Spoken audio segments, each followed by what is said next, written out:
Okay, the properties of conductor at electrostatic equilibrium. Question அப்படியே கேட்பாங்க. Explain the properties of the conductor at electrostatic equilibrium. The electrostatic equilibriumல கண்டக்டருடைய properties எப்படி இருக்குன்னு நம்ம பார்க்க போறோம். அப்ப கண்டக்டர்னு எடுத்துக்கிட்டோம்னா அதுல ஃப்ரீ எலக்ட்ரான்ஸ் வந்து இருக்கும். அது நம்ம தெரிஞ்சிருக்கணும், ரைட்டா? இப்போ ஃபர்ஸ்ட் ப்ராப்பர்ட்டி பாருங்க. Electric field is zero everywhere inside the conductor. அதாவது என்ன சொல்றாங்க அப்படின்னா ஒரு கண்டக்டர்ல இன்சைட்ல எப்பயுமே எந்த இடத்துல ஐ மீன் இன்சைட்ல எங்க வேணாலும் எலக்ட்ரிக்கல் ஃபீல்டு வேல்யூ எப்படி தான் இருக்குன்றாங்க, ஜீரோ தான் இருக்கும் அப்படின்றாங்க. ஸோ இதை எப்படி எக்ஸ்பிளைன் பண்றாங்க அப்படின்னா ஒரு கண்டக்டரை கன்சிடர் பண்ணிட்டு அந்த கண்டக்டருக்கு என்ன பண்றாங்க அப்படின்னா எக்ஸ்டர்னலா எலக்ட்ரிக்கல் ஃபீல்டு கொடுக்குறாங்க. வேற ஒன்றும் கிடையாது. இப்போ நம்ம என்ன பண்றோம், எக்ஸ்டர்னலா ஒரு பேட்டரி மூலமா பவர் உள்ள சப்ளை பண்றோம். அப்ப இதுதான் எக்ஸ்டர்னல் எலக்ட்ரிக்கல் ஃபீல்டு. அப்ப எக்ஸ்டர்னல் எலக்ட்ரிக்கல் ஃபீல்டு என்ன டைரக்ஷன்ல போகும், பாசிட்டிவ்ல இருந்து நெகட்டிவ் இந்த டைரக்ஷன்ல போகுமா. This is E external field. So நீ கொடுக்கக்கூடிய ஃபீல்டுனால உள்ள என்ன ஆகும், எலக்ட்ரான்ஸ் ஃபுல்லா ஒரு பர்టిక్యులர் டைரக்ஷன்ல மூவ் ஆக ஆரம்பிச்சிடும். ஐ மீன் அங்க ஒரு போலரைசேஷன் ஃபார்ம் ஆயிடும், ஒரு டைபோல்ஸ் வந்து கிரியேட் ஆயிடும்.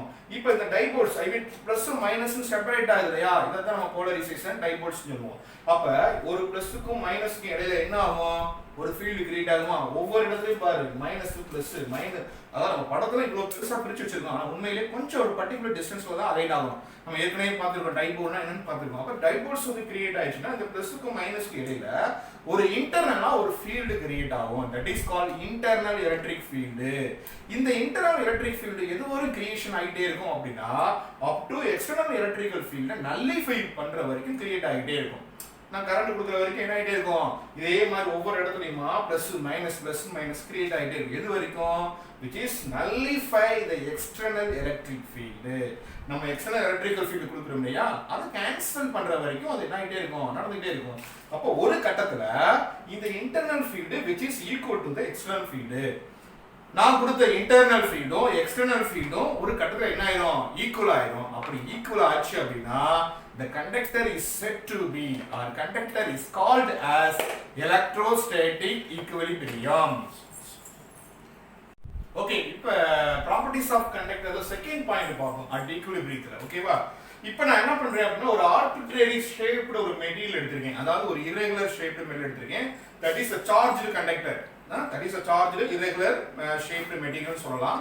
இப்போ இதுக்குள்ள நான் என்ன பண்ணிருக்கேன் அப்படின்னா ஒரு இமேஜ் இந்த டாட் டாட்டா வரைஞ்சிருக்கும் இல்லையா, that is the Gaussian surface. நம்ம ஏற்கனவே காஸ்கால படிச்சிருக்கோம் இல்லையா. இப்போ காசியன் சர்ஃபேஸ்ல இன்சைடு வந்து நான் என்ன பண்ணி கன்சிடர் பண்ணிருக்கேன். வெளியில வந்து சார்ஜஸ் வந்து வெளியில பிரசன்ட் ஆகுற மாதிரி கன்சிடர் பண்ணிருக்கேன். கண்டிப்பா சார்ஜஸ் எங்க தான் பிரசன்ட் ஆகும், சர்ஃபேஸ் ஆஃப் தி மெட்டீரியல் மட்டும் தான் பிரசன்ட் ஆகும். அப்ப இன்சைடு வந்து ஜீரோ. அதான் நம்ம ப்ரூவ் பண்ணனும். என்ன பண்றோம் பாரு, there is no net charge inside the conductor. There is no net charge inside the conductor, so charges must reside. Reside means present only on the surface of the conductor. அந்த material உடைய சர்ஃபேஸ்ல மட்டும் தான் charges வந்து reside ஆகும், பிரசன்ட்டா இருக்கும் அப்படின்னு சொல்ல வராங்க. அப்ப எனக்கு இன்சைடு இல்லைன்னா சார்ஜ் ஜீரோ தானே. அப்ப எனக்கு தெரியும், நமக்கு ஏற்கனவே தெரியும், நம்ம இதுல படிச்சிருக்கோம் இல்லையா, காஸ்ட்லால படிச்சிருக்கோம், EA is equal to, அதாவது EA னா flux, total flux is equal to charge enclosed by epsilon naught. நான் ஃபர்ஸ்ட் ப்ராப்பர்ட்டில என்ன படிச்சோம், எலக்ட்ரிக் ஃபீல்டு ஜீரோன்னு படிச்சோமா, இன்டர்னல் ஃபீல்டு எக்ஸ்டர்னல் ஃபீல்டும் நல்லிஃபை ஆகறனால இன்சைட் தி கண்டக்டர்ல எலக்ட்ரிக்கல் ஃபீல்டு ஜீரோ. அப்ப இந்த ஈக்குவேஷன்ல போய் நான் எலக்ட்ரிக்கல் ஃபீல்டு ஜீரோன்னு போறேன். சின்ஸ் ஈக்குவல் டு ஜீரோன்னு போட்டா என்ன ஆகும், charge enclosed or net charge என்ன ஆயிரும், epsilon naught into zero zero. அப்ப சார்ஜ் வந்து இன்சைட் தி கண்டக்டர்ல ஜீரோவா தான் இருக்குது, ரைட்டா. சோ இது very important properties. So the properties of conductorல நம்ம third point என்ன பார்க்க போறோம் அப்படின்னா the electric field outside the conductor is always perpendicular to the surface of the conductor. yes, எப்பவுமே என்ன இருக்கும், இப்போ இதுதான் ஒரு surface of the conductor வெச்சுக்கோமே, இதுதான் கண்டக்டர். இந்த கண்டக்டர்ல என்ன ஆகும், எலக்ட்ரிக் ஃபீல்ட் எப்படி இருக்கும், அந்த கண்டக்டருக்கு பெர்பெண்டிகுலரா தான் அலைன் ஆகும். So electric field is always perpendicular to the surface of the conductor. இல்ல அப்படினா இந்த எலக்ட்ரிக்கல் ஃபீல்ட் இங்க பாஸ் பண்ணோம்னா அது ரெண்டு காம்பனண்டா பிரியும். ஒன்னு parallel perpendicular னு சொல்லுவோம். parallel காம்பனண்ட் வந்து கரண்ட கண்டக்ட் பண்ணும். சோ பெர்பெண்டிகுலரா நம்ம போட்டோம் அப்படினா 90 டிகிரி போட்டு ஜீரோ பண்ணிடுவோம். அப்ப எலக்ட்ரிக்கல் ஃபீல்ட் பெர்பெண்டிகுலரா தான் இருக்கும். சப்போஸ் நான் என்ன பண்றேன் அப்படின்னா so this is the charge கியூன்னு ஒரு எடுத்துக்கிறேன். இந்த சார்ஜ் கியூ அதாவது இது வந்து ஒரு சார்ஜ் ஸ்பியர் கூட சொல்லிக்கலாம். இந்த சார்ஜ் ஸ்பியர்ல அதோட ரேடியஸ் வந்து கேபிட்டல் R. அதே ரேடியஸ்ல நான் என்ன பண்றேன் அப்படின்னா ஈவன் சென்டர்ல இருந்து R டிஸ்டன்ஸ்ல இருந்து ஒரு பாயிண்ட் B ன்னு எடுத்துக்கிறேன். அதுவும் என்ன பண்ணுதுன்னா அதே ரேடியஸ்ல தான் பிரசன்டா இருக்கு. பட் இதோட ரேடியஸ் வந்து ஸ்மால் ஆர் வச்சுக்கிறோமே. அப்ப this is the Gaussian surface-உம் சார்ஜ்டு சர்ஃபேஸும் ஒரே இடத்துல மிங்கிள் ஆகுது. ரைட்டா? ரெண்டுமே ஒரே இடத்துல இருக்குது. அப்ப சார்ஜ் வந்து என்ன ஆகுது? அவுட் சைடுல இருக்குது. அப்ப நம்ம என்ன சொல்லலாம்? இதோட எலக்ட்ரிக்கல் ஃபீல்ட் எப்படி சொல்லுவ? ஐ மீன் அட் பாயிண்ட் B. இந்த பாயிண்ட் B ல பார்த்துட்டோம் அப்படின்னா எலக்ட்ரிக்கல் ஃபீல்ட் வெளிநோக்கி இருக்கும். இதோட ஏரியாவும் வெளிநோக்கி தான் இருக்கு. ஐ மீன் ரெண்டுமே ஒரே டைரக்ஷன்ல அலைன் ஆகும். அங்க நம்ம θ = 0 டிகிரின்னு சொல்லுவோம். இப்போ இந்த இடத்துல பார்த்தா கூட ஃபீல்ட் எப்படி தான் இருக்கு அப்படின்னா அந்த சர்ஃபேஸ்க்கு ஃபீல்ட் வந்து எப்படி தான் இருக்கு? perpendicular தான் இருக்கு. அதான் நம்ம சொல்றோம் electrical field outside the conductor is perpendicular to the surface of the conductor. அப்படி perpendicular இருக்கும்போது அதோட வேல்யூ எப்படி இருக்குன்னு சொல்றாங்க அப்படின்னா sigma by epsilon naught. அத ப்ரூவ் பண்ணலாம். இப்போ நம்ம இந்த இடத்துல நம்ம என்ன சொல்லலாம்? electrical field ஃபார்முலா என்ன? E = 1/4 epsilon naught Q enclosed by R square னு சொல்லுவோம். அப்ப இந்த இடத்துல நம்ம சார்ஜ் டென்சிட்டி வேணும். அப்ப சார்ஜ் டென்சிட்டி ஃபார்முலா என்ன? sigma = charge per area. சரியா? அப்ப சார்ஜ் வேணும்னா சிக்மா இன்டு A. A னா என்னது? Area of the sphere 4/r². அப்ப Q = சிக்மா இன்டு 4/r² னு சொல்லலாமா? அப்ப இந்த எலக்ட்ரிக்கல் ஃபீல்ட்ல போய் Q எடுத்துட்டு அதுக்கு பதிலா சிக்மா இன்டு 4/r² நம்ம போட்டோம்னா என்ன ஆயிரும்? 4/4 கேன்சல் ஆயிரும். r² கேன்சல் ஆயிரும். அப்ப ரிமைனிங் என்ன இருக்கும்? சிக்மா கீழ என்ன இருக்கும்? Epsilon not.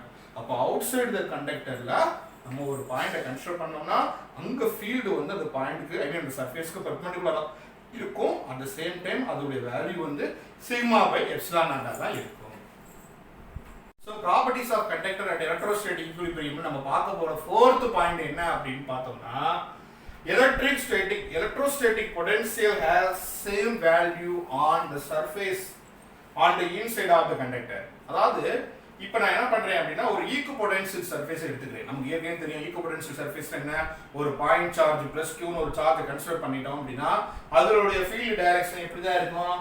அவுட்வர்ட்ல தான் இருக்கும். இப்படி ஒவ்வொன்றும் ஒவ்வொரு அவுட்வர்ட் டைரக்ஷன்ல போயிட்டே இருக்கும் இல்லையா? எல்லா பாயிண்ட்டுமே அவுட்வர்ட்ல. ஸோ அப்போ அந்த எலக்ட்ரிக்கல் ஃபீல்ட்ல இருந்து ஒவ்வொரு பாயிண்டா நான் கன்சிடர் பண்ணேன் அப்படின்னா அந்த பாயிண்டை ஃபுல்லா நான் என்ன பண்றேன்? கன்சிடர் பண்ணி அதை டிரா பண்ணும்போது எனக்கு ஒரு கான்சென்ட்ரிக் ஸ்பியர் கான்சென்ட்ரிக் சர்க்கிள் ஷேப்ல கிடைக்குது. அப்ப இது ஒரு சர்க்கிள் சொல்லிட்டோம் அப்படின்னா கண்டிப்பா சென்டர்ல இருந்து அதோட ரேடியஸ் எப்படி தான் இருக்கும்? இந்த எந்த பாயிண்ட கன்சிடர் பண்ணாலும் அதோட ரேடியஸ் வந்து ஈக்குவலா தான் இருக்கும். அப்ப ஈக்குவல் டிஸ்டன்ஸ்ல இருக்கறனால சப்போஸ் இந்த பாயிண்ட் A வச்சிட்டோம்னா சார்ஜ் இந்த சார்ஜ்ல இருந்து இந்த டிஸ்டன்ஸ் வரைக்கும் உள்ள பொட்டன்ஷியல் VA னு வச்சுக்குவோம். அப்ப அதே மாதிரி இந்த பாயிண்ட் B னு வச்சுக்கிட்டோம்னா R டிஸ்டன்ஸ்ல வந்து இதோட பொட்டன்ஷியல் VB னு வச்சுக்குவோம். அப்ப VA வும் VB ஈக்குவலா தான் இருக்கும். சப்போஸ் நீ VC னு வச்சுக்கிட்ட VC VD எந்த பாயிண்ட் அந்த சர்க்கிள்ல எடுத்துக்கிட்டாலும் ஈக்குவலா தான் இருக்கும். அப்ப நம்ம அந்த சார்ஜ் ஒர்க் எப்படி பண்ணுவோம்? Work on the charge work is equal to என்னது? Charge into potential difference. அப்ப charge Q into potential difference என்னது? VB minus VA. Highest potential VB minus VA. இப்போ நான் என்ன சொல்லிட்டேன்? இந்த சார்ஜ்ல இருந்து இந்த VA வரைக்கும் பொட்டன்ஷியலும் இந்த சார்ஜ்ல இருந்து VB வரைக்கும் பொட்டன்ஷியலும் ஈக்குவல் தான். அப்ப VA equal to VB.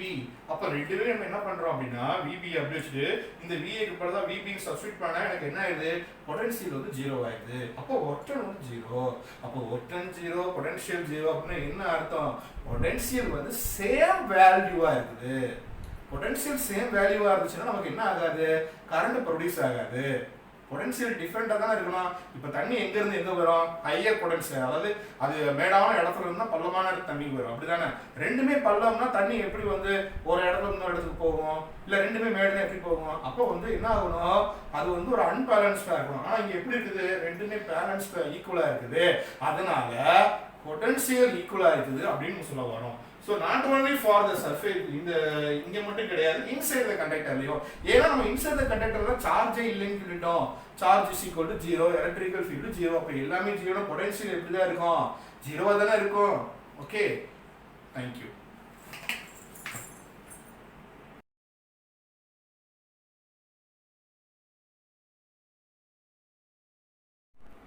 Hi students, இந்த வீடியோ உங்களுக்கு பிடிச்சிருந்துச்சுன்னா இந்த வீடியோவை உங்க மற்ற ஃப்ரெண்ட்ஸ்க்கும் உங்க சொந்தக்காரங்களுக்கும் இதை வந்து தெரியப்படுத்துங்க. இந்த வீடியோ முடிஞ்சதுக்கு அப்புறம் கீழே வந்து ஒரு சப்ஸ்கிரைப் பட்டன் வரும். அந்த சப்ஸ்கிரைப் பட்டனை நீங்க டச் பண்ணுங்க. Okay, thank you.